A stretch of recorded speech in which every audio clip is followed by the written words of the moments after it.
welcome to this very special live edition of the Making Sense podcast, Surviving the Economic Storm, Real Strategies from New Zealand's top economists. There has been a lot happening lately, and it could have a really big impact on your money. Inflation, otherwise known as the cost of living, prices are up, and they're up in the core areas where you really feel it, like power prices and food. Meanwhile, interest rates, they are going down, good for the mortgage, sure, but also impacts jobs, your KiwiSaver. So we are going to unpack what is going on, and also very importantly, what you can do about it. We don't want to be walking away feeling hopeless and helpless. So it's all going to be really actionable as much as we can. This is going to be the information that matters for your life. What's going on with prices, cost of living, interest rates, what that means for mortgages, investments, your job. It's all on the list, and we're going to deal with it. Now, before we get into it, really important, it is disclaimer time. You know the drill. It's important. This is not and cannot be individual financial advice. Everything we talk about here is general information. And from there, you will need to adapt it to your own individual financial situation. If you are looking for someone to give you individual financial advice, financial advisor is always the best bet. So, with that said, it's time to introduce our fantastic panel. Forgive me here, I am a producer as well as host. So, here we go. First up, we have the wonderful Shamubeel Eaqub, who has written several books about the economy. He's all through the media, giving insights and analysis, and of course, currently chief economist at Simplicity. He makes the economy simple for the rest of us. We very much thank him for that. Welcome, Shamubeel. Next up, Dan Brunskill. Now, this is a former colleague who I very much enjoyed working with. These days, economics and politics reporter at interest.co.nz. Highly recommend his reporting if you want to know not just what is happening, but also that context, the why. Last but never least, if I can bring him up here. Here we go, Miles Workman. He is a senior economist for ANZ, also previously worked for Treasury. So once again, strong politics, economics combo. Thank you all so much for coming today, talk us through these issues. I'm always thrilled when we get a really strong panel like this. So a brilliant mix. Thank you all for taking the time. Now, as we get going, don't forget to hit subscribe to Making Sense. If you have to step away, the workday calls, that's fine.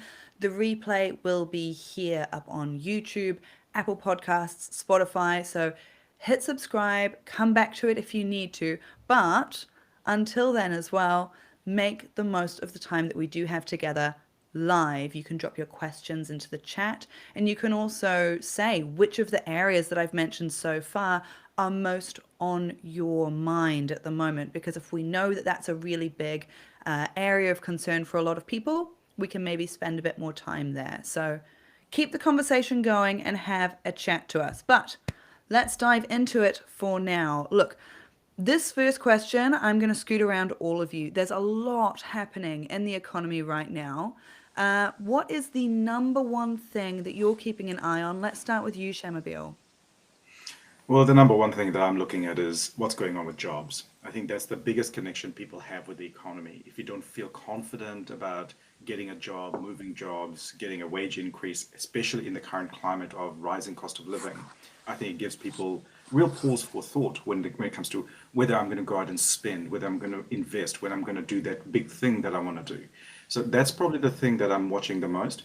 And the reason why I'm watching it is because we've had some job losses. We've had quite a lot of businesses hanging on to people in recent years, but it feels like there's a bit of a risk that we're going to see a bit more job losses in the coming months. So I'm kind of looking at that really closely. And the big indicator I look at is job ads, because if businesses are starting to advertise for vacancies, then hopefully it's a sign that things are getting better.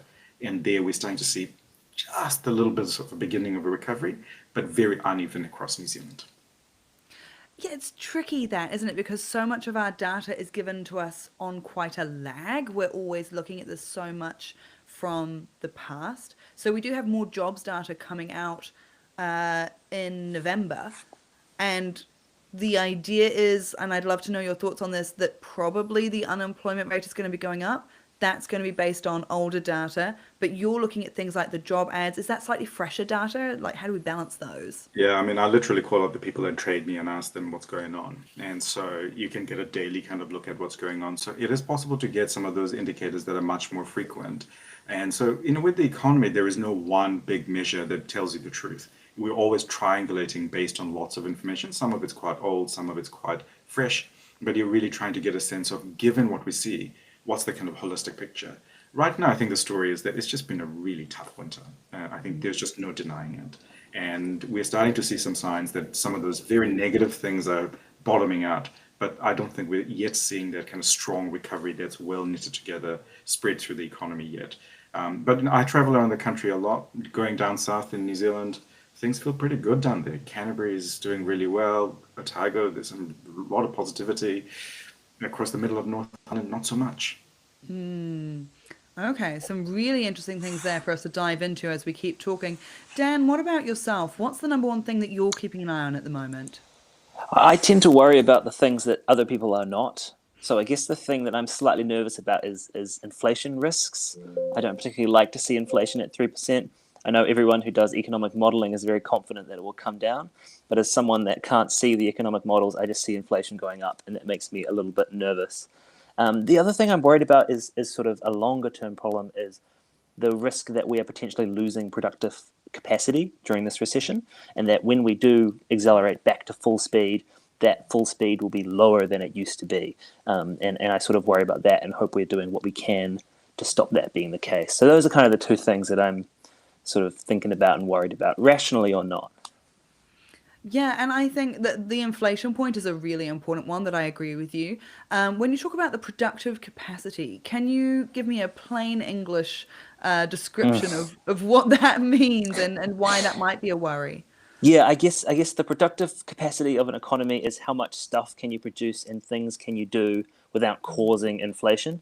So if you have a factory shut down or a bunch of workers move overseas, suddenly you can produce less without causing inflation. So the sort of the maximum economic activity of our economy might be smaller today than it was before the recession because we've had some factories close down, some businesses shut down, some workers move overseas, which means when we accelerate back to full economic growth, that full economic growth might be a bit slower than it otherwise would have been. Yeah, I've got to say, I feel like everyone I know is heading overseas at the moment, and it is a bit of a concern. As much as I love that for them individually, I would love to see some of our productive workers staying in New Zealand and feeling like they have opportunities. Miles, what about you? Number one thing you're keeping an eye on at the moment? Yeah, so from where I stand as a bank economist, we're constantly trying to calibrate the efficacy of monetary policy. So we know that the Reserve Bank has delivered substantial monetary easing, but what we haven't seen as of yet is a material reaction to that in the broader economy. And you may be familiar with the term long and variable lags. That's essentially a bank economist and reserve banker speak for, look, we changed the OCR, but every economic cycle is different, and it does take time to filter through the economy. Yeah, I would agree with that assessment. In terms of the headlines we see around, because of course the headlines are something that can have a really big impact on not only what's going on, it can, influence what people do. It can also very much influence how people feel, which once again influences what they do. So, is there anything around at the moment that has been hitting the headlines that you think maybe is being overplayed or it could run the risk of being misinterpreted? Shamubeel, how about you? No, I don't think so. Like, in terms of the gloom, I think it is entirely justified because people don't feel so good in terms of how much money they have left at the end of the week. So the pressures that people are experiencing, I think, are real. The same with businesses. Business profits are under pressure. They don't know when their customers are going to come. And all those things, I think, are fairly realistic. I think there is a temptation to say, oh, we're talking ourselves down into this recession. Well, where did the talk start from? There must have been a beginning somewhere. So I think, yes, media and the stories that we tell ourselves, those are amplifiers, but they reflect what people are experiencing. We can become too obsessed with it in terms of not everybody is actually affected by the recession. So even in the current recession, not everybody's doing it tough. In fact, many people are doing it okay. But looking at the ANZ Morgan Consumer Confidence Survey, I think it was about 45% of households who are saying that they're doing worse off financially than a year ago. That's a fairly big chunk of New Zealanders. But there's also like, I don't know, I can't remember the exact number, like 50% or somebody who are actually doing okay. So you kind of have to have that little bit of the distribution of understanding that not everybody's affected in the same way. But look, I don't think we should kind of assume that it's about finger pointing, that somehow it's an imagined mythical thing. It's not. There is really poverty in New Zealand. There is real hardship in New Zealand. But it's also true that many people who are doing okay. So it's more the general trends, and the direction of the economy right now is very much that recessionary one, where there is a lot of fear, there is a lot of sitting on hands, and there's also that very real effect, that very concentrated effect of people losing their jobs, some businesses that are closing. Those are also very real, but the very extreme things that we tend to see. But I think sometimes those extremes are not applicable to everybody. And just keeping that in context can be quite helpful.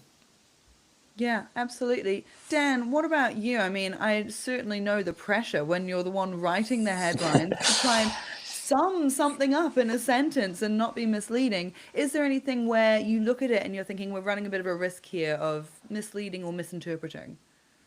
Yeah. I mean, I'm professionally obligated to say all the headlines are 100% correct and accurate. Nothing misleading, no sensationalization. No, I do think Shamubeel's onto something there. Where in terms of, I think journalists generally reflect earnestly what they're hearing and seeing and experiencing. Even if it is slightly in a bubble or whatever. And I think that the negativity you see does reflect some economic weakness. There are a couple of economic statistics which I think are somewhat misleading, which is I think that the unemployment rate looks deceptively low. I think the labour market is a bit weaker than you might think if you just looked at a graph of unemployment rate over the last 30 years. And the other thing that I think, which is a bit counterintuitive maybe, but I think house prices are still deceptively high. I think people really anchored house prices to that 2021 peak, and they still think about it in terms of when is my house going to go back to that peak. And I think that is a trap. And sometimes we in the media sort of say, oh, when will house prices recover? Whereas I think house prices are probably recovered. This is probably like the house price level going forward, and it will increase a little bit every year or whatever, but we're not in a temporary house price dip. We sort of had this weird anomaly peak, and now we're back to normal. It's not the other way around. Those are the two figures that I think people should maybe look at a little bit more closely. Yeah, I think, Dan, you're absolutely right on the unemployment statistics. I mean, we can see that in terms of the job losses have been far less severe than the reduction in hours. So, we've seen really big pullback in full-time work, the number of overtime that people do. So the actual FT effect has been much bigger. So you're absolutely correct that every recession is a bit different. Miles was talking about that. And in this recession has been weird in that we haven't seen the same kind of job losses. But the impact on households has actually been quite severe because they haven't had the income, but it's been spread in a slightly different way. But I feel a little bit more optimistic as a result of that for the recovery because people still have jobs. So, to your point, Dan, that, if we had all these job losses, that scarring effect can be quite bad. So when you want to recover, you don't have the people to hire, you don't have the people to do the work. But relatively speaking, compared to previous recessions, we have more people who are on hand and ready to work. By just increasing hours rather than having to rehire them, retrain them, and all those other bits and pieces. But the concern for me is that you're absolutely right. Sometimes we're kind of looking backwards and kind of going, is this like the GFC? No, it's not. The entire context is different. I mean, there's a war that's going on in Ukraine. We've got this crazy person in charge in America. We've got economic policies and politics that's just completely unpredictable at the moment. And to somehow kind of use our heuristics and our kind of lessons of past cycles to try and implement that to today just doesn't feel right. And I think when Miles was saying that we've been getting our forecasts wrong, we always get them wrong. It's just a question of it's not just a question of timing. We also tend to get the direction wrong. So I think we just need to be really mindful that when it comes to economic forecasting, we're essentially in this period of change. And everything is unpredictable. And that's why it matters so much for people to get access to good information, not about this kind of point estimates of forecasts or these overconfident predictions of, oh, I think in March the economy will recover and you'll have more jobs. You can't rely on that. All the experience of the last couple of years is we just don't know. Well, I think you both make a really strong point on the jobs there, and we were going to talk about that a bit later, but let's jump into it now if that's what's come up. Because we see the unemployment rate at 5.2%, which is high, or at least it's been higher, and yet the underutilization rate, that's what you were mentioning before, Dan, and Shamubeel, that people who would like more work and they technically have some work but not as much as they want. Maybe they're part-time, they really need it to be full-time, they can't pay all their bills, or they're contracting and they've got some contracts but not enough. And that's what we call underutilization, and that is much higher. It is particularly high for those 20 to 24, and I think that's really, really hard on people who are just coming into the workforce. Shamubeel, is there anything you see that would move the needle on jobs, business confidence, whatever we're needing in this area? Look, I mean, it's the usual prescription in terms of how do you get the economy going again. So really what we have seen in the last year or so is businesses saying that we are hopeful that things will get better in the future, but right now things are not so good. And if you don't see the evidence of that hope turning into reality, you're not going to do something. And the question is who blinks first and what causes the blinking to happen? Is it going to be lower interest rates? As Miles said, those lower interest rates haven't really flown through yet. Is it going to be fiscal policy? Well, fiscal policy hasn't really been giving a lending hand. Is it going to be global stuff? Actually, the global stuff has been a bit of a helping hand. So if you look at very high commodity prices, the performance of some of our commodity exports, that is lifting up many of our provincial economies. And that's why, for example, we're seeing job ads increasing in the provinces and not in the cities. So we're starting to see some of those benefits coming through, but I think it's really hard to sit here right now and go, we have monetary policy and fiscal policy, the two big levers that are actually really delivering those returns in terms of people's willingness to go out and take some risk, spend some money. Right now, we're still seeing a lot of caution. And I think a lot of that is to do with the fact that the cost of necessity is just going up so much. People are, that spare income is being consumed really quickly. Electricity rates, insurance, food. I mean, every time I go to the supermarket, you go, what did I get for all that money in my basket? Mm-hmm. I think a really important point to add on top of what Shamubeel just said is the agricultural sector is certainly the bright spot in the New Zealand economy, but it can't drive sustainable expansion. It's too small, essentially, as a share of total economic activity to drive our overall business cycle. So right now it's definitely provided a helping hand as the economy's kind of started to hopefully find a floor. But ultimately, until you get a bit of momentum injected into the household sector, you don't really get a sustainable recovery. And that's the big challenge here for policymakers, particularly the Reserve Bank, because they want to engineer a recovery, but they don't want that recovery to be so strong that it starts to threaten inflation pressures to the upside once again. So the Reserve Bank's really walking a tightrope, and yeah, they've got a lot of probably recalibration to do over the forecast horizon as they get a better feel for how these OCR cuts are actually continuing to flow through. Well, really good point on that, Miles. And I mean, is there anything that can be done, whether it's by policymakers, whether it's by the individual person? Jobs are so important for people. What can be done at whatever level here?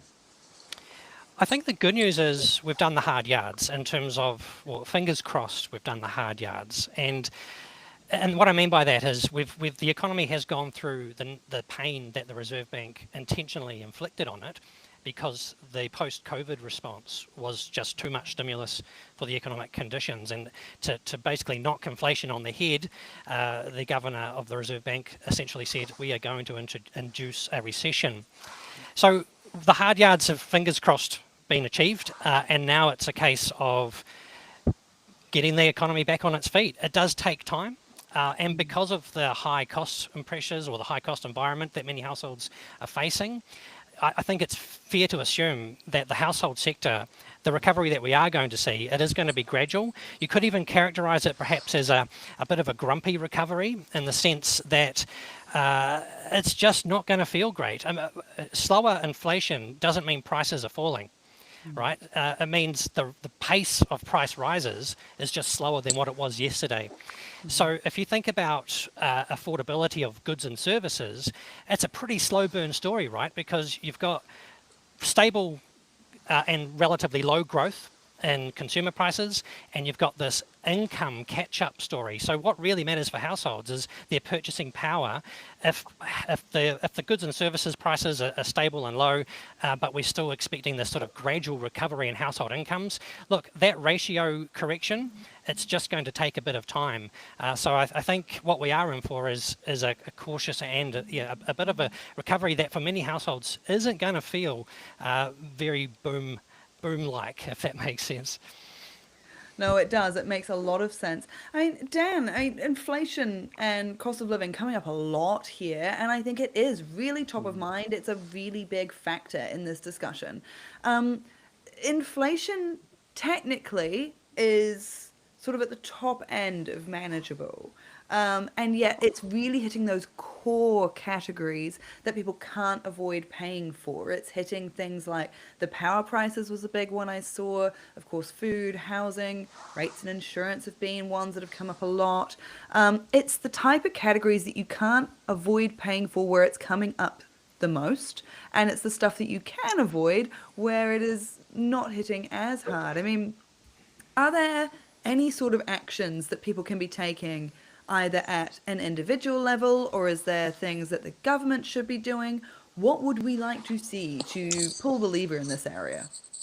Yeah, it's a tough one. Inflation was 2.979%. The limit of the target is 3%. Just in case you're wondering how close to the top of the target it is. Yeah, inflation is a tough one. I think one thing I think about, this is not necessarily very helpful other than in terms of like a mindset. I don't want to be too much of a Pollyanna, but inflation is supposed to reflect the basket of goods we buy, and it is only 3%. So while like essentials inflation is up 5%, in theory at least, quite a lot of that cost increase is being offset by lower prices elsewhere. And I think it would maybe be slightly helpful if we can recognize where we are making those savings or seeing less cost increases, and then sort of mentally deducting that from your essentials, which we don't tend to do. You know, when you go to the supermarket, you don't think like, oh, this supermarket shop was expensive, but I got my iPhone a bit cheaper than expected. No one does that calculation in their heads, but that is what the CPI calculation is doing. I think, for example, for me is like, I didn't get a rent increase this year. My rent this year has been the same as last year. That might be the first time in my life that's ever happened. And that's saving me. It should have fallen, yeah. And I have some friends who have negotiated rent reductions.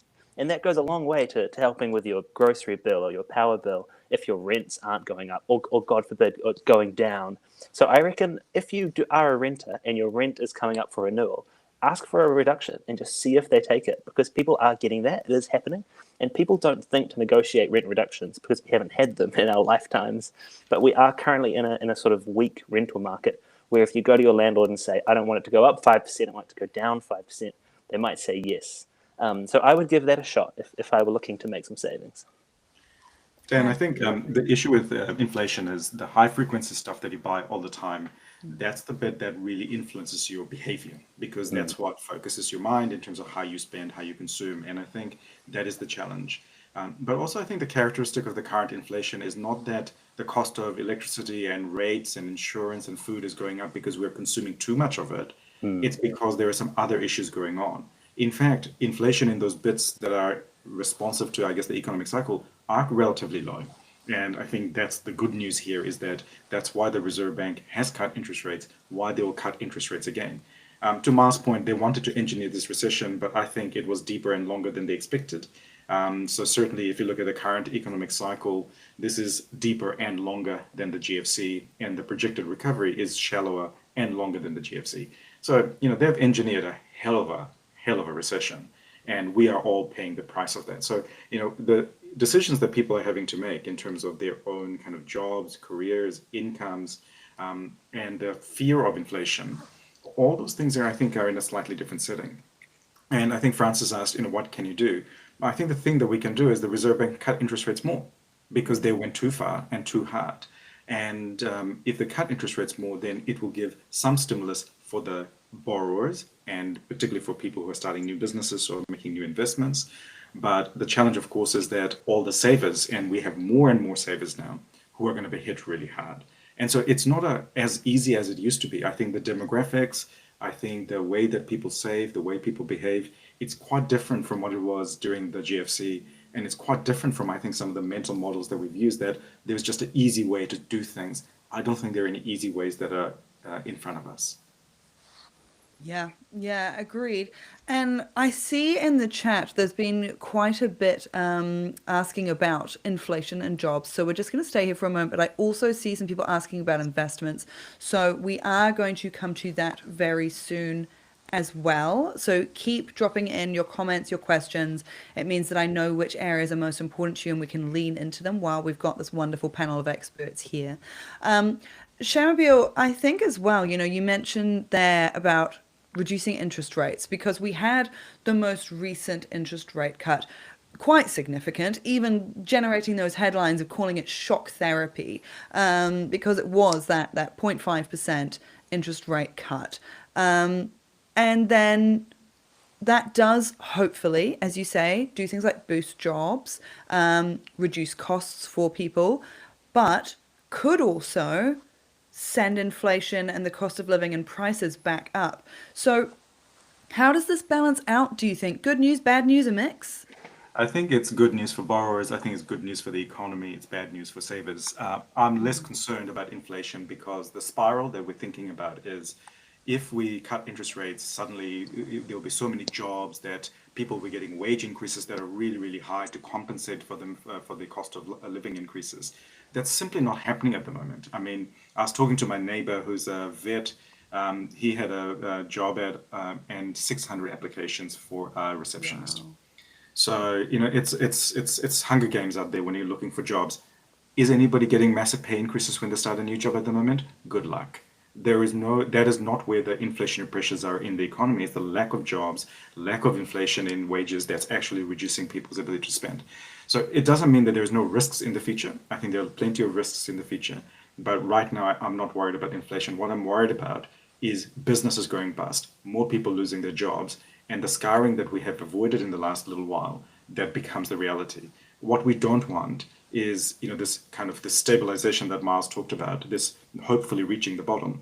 I don't want us to have another dip because that would mean that it's an even worse recession than the global financial crisis. And the one that you have to look back to then is the reforms of the 1980s. Nobody wants a repeat of that.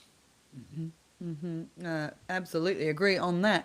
Miles, you must see anytime there's an interest rate change. I mean, working at a bank, I'm sure this is then the number one thing that gets brought up, both professionally and I'm sure over the barbecues at weekends, because certainly my DMs then get flooded with, what should I do with the mortgage? Dan made a great point earlier about you can negotiate lower rents at the moment. That is true. We are seeing that in the data where rental prices are falling. So great news for renters. What about the homeowners? What should they be thinking about with mortgages at the moment? Are we expecting interest rates to keep going down? How might this impact what people weigh up when it comes to their mortgage? Great question. Yeah, I mean, we do get asked this a lot. It's basically our bread and butter, really, working as a bank economist. Look, the upshot here is the Reserve Bank is still being relatively cautious. So our forecast is for another 25 basis point cut in the November MPS, and then that's it, they're done. Provided that, of course, the economy responds as they expect. So we know the inflation data is responding as they've been anticipating, but we still need to see this pick up in activity that they've been forecasting. So look, I'd characterize the risk around the OCR outlook as being on both sides right now. I think you get that 25 basis point cut done in November, you signal to the market that you're willing to do more if you think you have to, and then you just see how the economy responds to that over that lengthy summer period, because the Reserve Bank don't meet again until February next year after they've done that November, after they've made that November decision. It's also important, though, to remember that it's not just the direct interest costs that change things in the economy. So yes, you've got households out there who are currently on a fixed mortgage and they're about to roll on to something lower. I've got a couple of numbers written down here. So about 38% of current fixed mortgages will roll over in the next 6 months, and about 73% of fixed mortgages will roll over in the next 12 months. So there's plenty of interest rate relief still in the pipeline, which will hopefully help this recovery. But there are other impacts as well. One of them is confidence. And part of the reason the Reserve Bank came out so aggressively, not just in October, but also in August, was really they wanted to backstop an economic recovery by signalling to all these people in our economy that yes, we are going to get this recovery one way or the other, and if we have to cut in 50 basis point increments, so be it. So there's that confidence channel that I think they've really tried to ignite, so that's going to be a really interesting one to watch over the summer. And then lastly, I think the big one is the exchange rate. So we don't often think about this when we think about monetary policy, but when interest rates go down, the New Zealand dollar tends to follow. It's something that traders call the carry trade, interest rate differentials between New Zealand and the rest of the world. Look, when the dollar goes down, if it's under downwards pressure, that's really good for our exporters. It increases the competitiveness in global markets and ultimately can lead to more investment and more employment in these exporting industries than otherwise. So it's not just about how much your debt costs, it's all these other channels as well. And the Reserve Bank has done a pretty good job of getting all of them primed, ready for a recovery. So I think that's something to bear in mind when we're thinking about the next 6 months or so. What about you, Shamubeel? Where do you see things going in terms of the interest rates, how that might impact mortgages? Also, let's start with mortgages, but I'd like to know your thoughts on the property market because these interest rates do have a huge impact on the overall property market. So first up mortgages, second up property overall. Thoughts? Yeah, so with mortgage rates, the wholesale costs have already come down. And I guess the thing that I was hoping for was a bit more competition amongst banks to, chase customers. We haven't seen a lot of that. So the spread between swap rates, the wholesale costs, and mortgages is still holding up at a relatively high level. So we haven't kind of seen that kind of, real focus on getting the mortgages out to the community. So we're not seeing big volumes of new mortgages being written yet. There's a lot of refinancing and things going on, but people aren't borrowing yet. So in terms of mortgage rates, particularly fixed mortgages, there's probably a little bit of downside into a little bit further reductions to come in the next little while.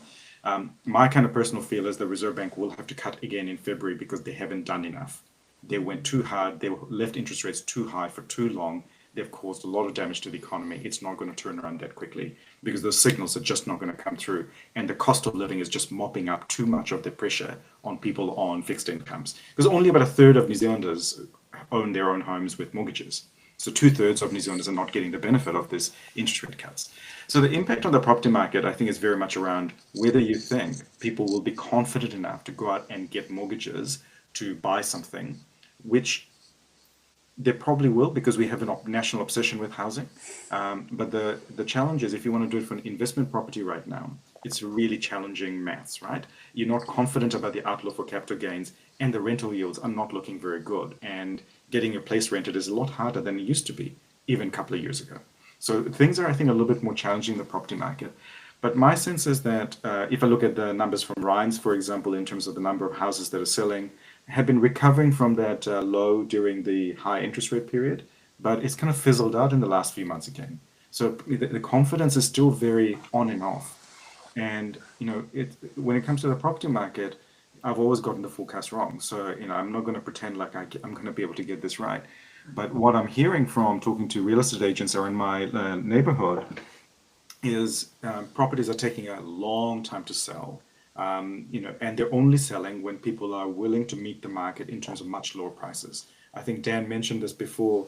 People are still thinking prices are as high as they were where interest rates were 2.5%. And so there is this almost unrealistic expectation. My house is worth $5 million or $2 million, and surely the market must meet me. But the market's not going to meet you. And so I think there is this impasse at the moment that Mexicans stand off. But it will clear at some point in time when the mortgages are more readily available, when the banks are out there competing for customers.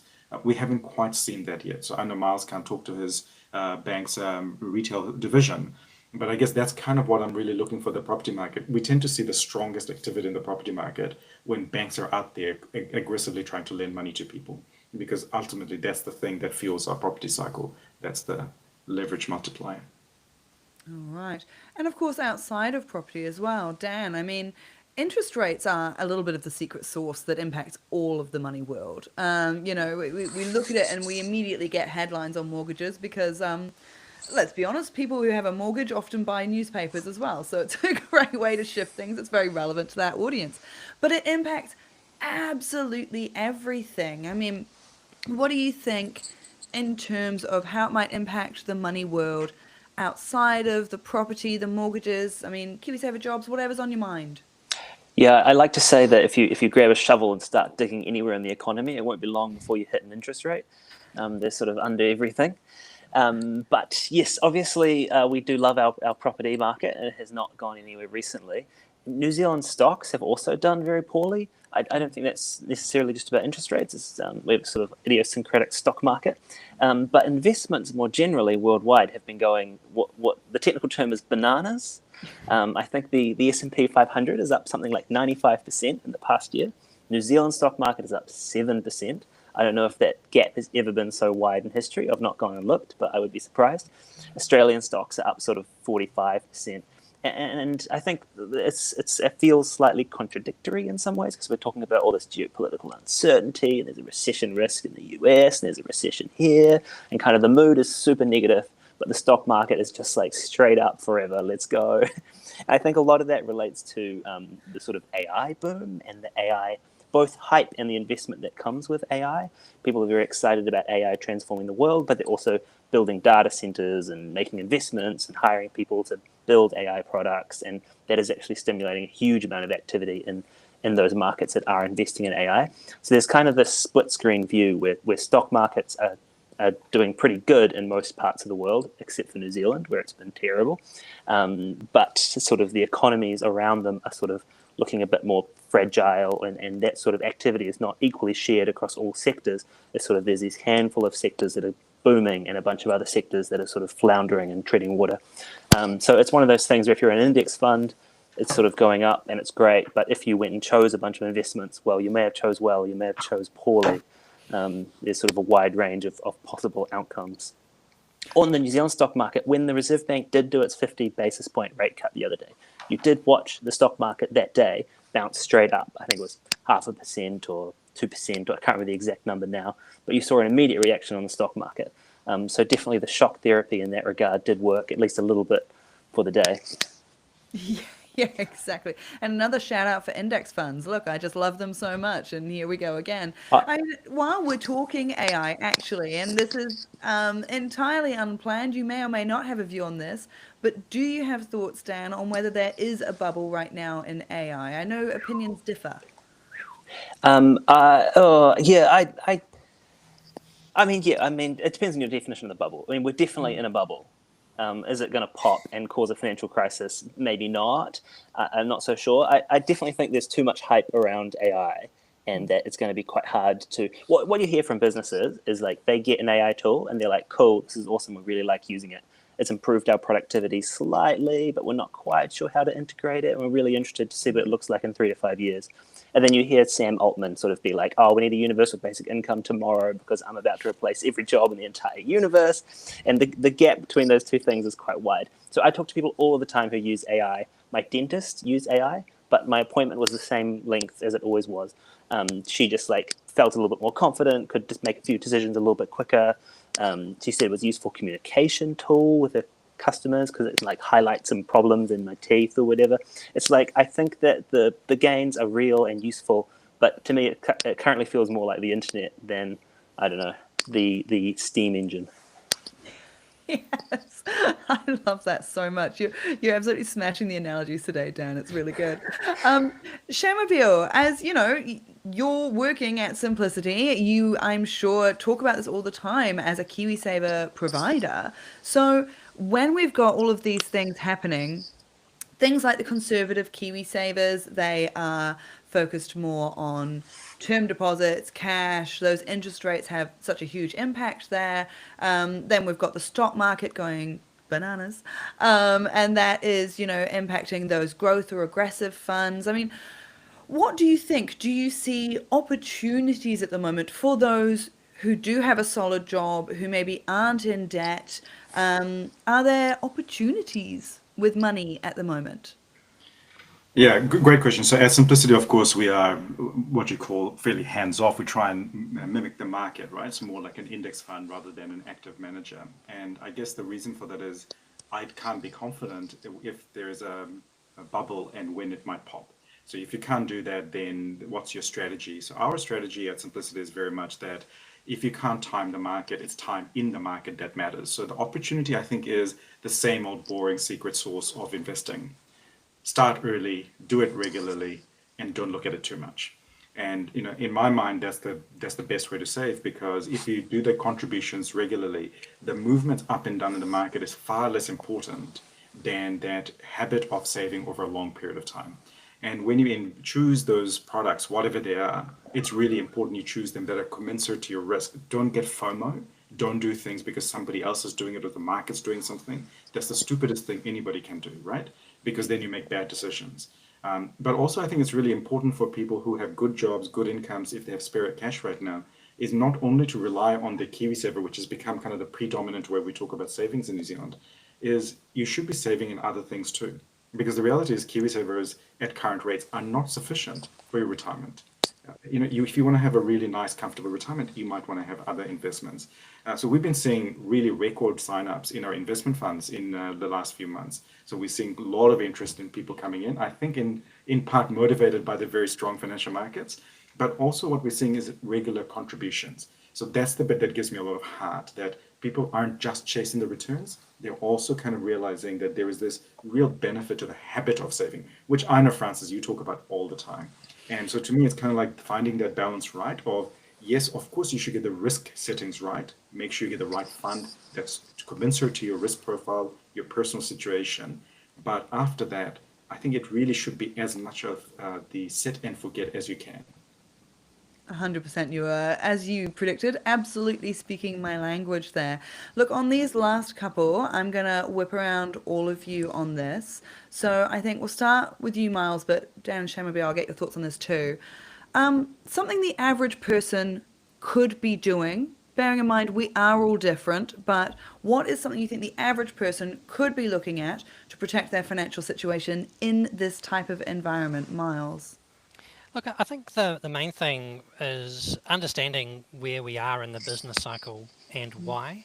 I think for anybody trying to get their head around the economy, it's this big, complex beast which is not always easy to understand. But I think a good framework is to think about it from two lenses. The first is the cyclical lens. Where are we in the business cycle, and what's the Reserve Bank trying to do about that, and why?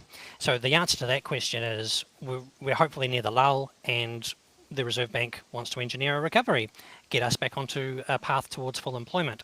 That's good news. But the second lens is the structural lens, and this is sort of the long-run, big potential issues that are bubbling away that the Reserve Bank can't really do anything about. This is more of the role for the government and fiscal policy. And these are things like an aging population. What does that mean to the composition? What does it mean for the composition of the economy? AI is another thing you can put into the structural category. What does it mean, and when's it going to impact? Is it going to completely change the nature of work, or is it just a bit overblown? I mean, these are questions that, to be perfectly honest, economists couldn't give you a straight answer right now. All they can really do is talk about the risks on both sides of the equation. So, look, I think the main thing here that I'm really trying to say, to keep my answer short, is really trying to get your head around both where we are in a cyclical sense, but also being aware of some of these structural issues that could blow up at any point down the path there. Yeah, great points. Dan, what do you think? For the average person, what can they be doing to protect their financial situation in the current I environment? think one thing that's helpful is recognizing that things have changed and that the old models aren't necessarily going to work in this new era. And in this, I'm particularly thinking about housing. I'm not discouraging anyone from buying a house if that's what they want to do, but the default of that being the default investment that everyone should make to secure financial security, I'm not so sure about that anymore. And I think you should be thinking quite hard about what is the best way to maximize my financial security and returns, and is it necessarily going out and buying a house? That's one thing that I want people to think a little bit more about. Owning a house has lots of great non-financial benefits, so you might want to own a house for non-financial reasons. But just in terms of as an investment, I think a closer look would be good. And then the other thing I want to say to young people in particular is that it is worth saving, and the future is going to happen. Quite often people say to me like, I don't really think my prospects are that good, so I'm not going to save, and climate change is bad anyway, and there's some real negativity. And I think things are bad, but the future's still going to come, and you can make things as good for yourself as possible. You may as well do that, even if you think the future might be bad. It's still worth trying to make it as good for yourself as you can. So don't give up. I am so with you on that. I do think there's almost I was talking about this the other day, like doom content does very well on the internet, and you can really get pulled into this doom spiral just because that stuff goes viral, gets shared, and yes, things can be bad out there, but we've gone through bad things before, and tomorrow tends to keep turning up, and I think that's a really good point. Shamubeel, average person, what can they do to protect their financial situation, current environment? Yeah, look, I think it's about really translating what it means for you. And I think through three things. One is around, are you maximizing your income? Have you got, the best possible job given your qualifications and life circumstances? Are you getting all those entitlements like accommodation supplement or perks at work? Just make sure you're maximizing your income. The second thing is around having a really good budget and a really good understanding of your costs. Where you're spending your money, whether you're doing it intentionally and deliberately, I think is really helpful, particularly in the current environment where there is a lot of big costs going up, and also making sure you do a bit of shopping around and switching utilities or insurance companies and those kinds of things. You can unlock some quite good savings if you do look around and make some good calls. And the third thing is really around saving. To echo Dan's point, saving is really, really helpful and important. The earlier you start, the more regularly you do it, the better off you will be and more choices you will have. And when it comes to savings, I think there are some pretty big catalysts for people to think about their savings at the moment.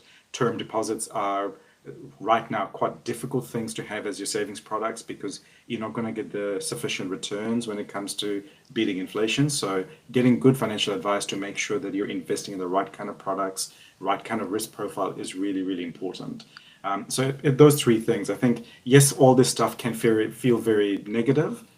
Economic cycles happen, but the thing that I think you really want to focus on is, have you maximized your income? Do you understand where you're spending your money? Have you made the best choices there? And if you have the capacity, please save regularly. That's the habit that'll set you up. 100%. I remember I've seen this research pop up in a few different places over the years, and there is this really strong theme that actually the number one thing you can do to reduce money stress, and this works whether you earn a little bit or a lot, is saving regularly. There are a stunning number of people on big incomes who don't save regularly, and it causes them huge money stress because they know it's a house of cards.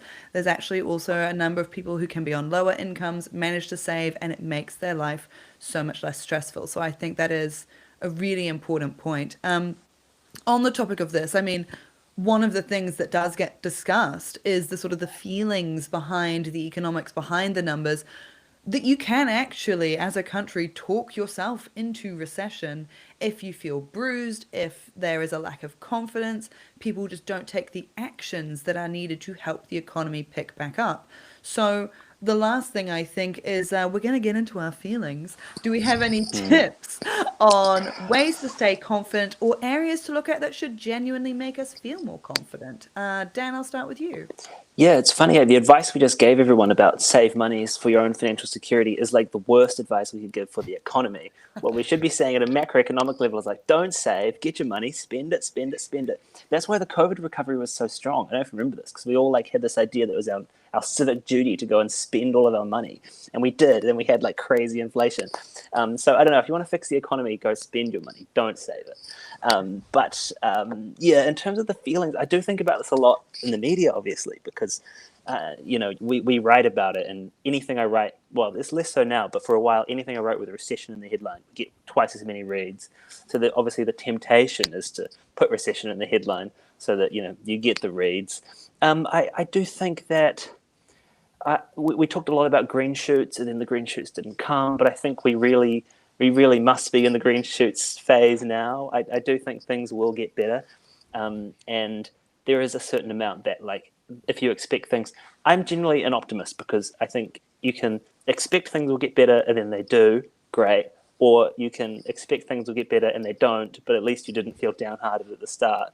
So I do think just sort of to the extent you can assume things are going to get better and plan for it. It would be my advice, I guess. And don't, the media by design reports on negative, bad things so that you know about them and can respond to them. We don't really need to write a story that says life continues as normal. So like, don't focus too much on like negativity in the media. It's always going to be slightly negative. Negative headlines doesn't mean the economy is turning to shit. It just means that there are like some things you need to think about and worry about and know about, and there they are. But then like look in your real life and see all the good things. Yeah, that's kind of the good things are in your real life. The bad things are in the news. I love it. What's the old saying about, getting the newspaper and flip it straight to the back, which is where all the sports pages are, of course, because the front page covers man's failures and the back page covers man's achievements. And I must say, as someone who has never been a sports fiend, I'm getting more and more into sports for exactly that. It is a bit more fun. Miles, get into your feelings for us, or at least help us get into our feelings. Things to help us feel confident. Yeah, look, I don't want to make it. Oh, I don't want to sound like I've completely drunk the Kool-Aid here, but I think the upshot is monetary policy works, right? We know it works, and it might take longer to work sometimes than others, but it does work. So we know that. That's factually true. The other thing that's factually true is the Reserve Bank is trying to engineer a recovery. Put those two things together, and the fact that monetary policy is a repeat game. They get a go at setting interest rates every 6 weeks, and if the data evolves on the weaker side, they'll just do more. If it evolves on the stronger side, they might do a bit less. But what we can really say is, step back, big picture here is, look, the Reserve Bank wants a recovery, they're going to get one. And it's just a matter of time. So look, I think that's something that we can be a little bit optimistic about. And of course, with a lot of these headlines, I agree with Dan there, is you do get more negative headlines, I think, than positive or neutral. And there is always a risk that we talk ourselves into a deeper downturn than necessary. I think the Q2 GDP data was case in point there. The headline figure, negative 0.9. 0.4 of that was quirky seasonality. Yeah. So I think if you look at 2025 for the first half, the economy probably didn't contract. It probably just went sideways, and there's volatility in our GDP data is the upshot. So look, things aren't as bad as they may appear for some. And of course, the Reserve Bank wants a recovery. They're going to get it.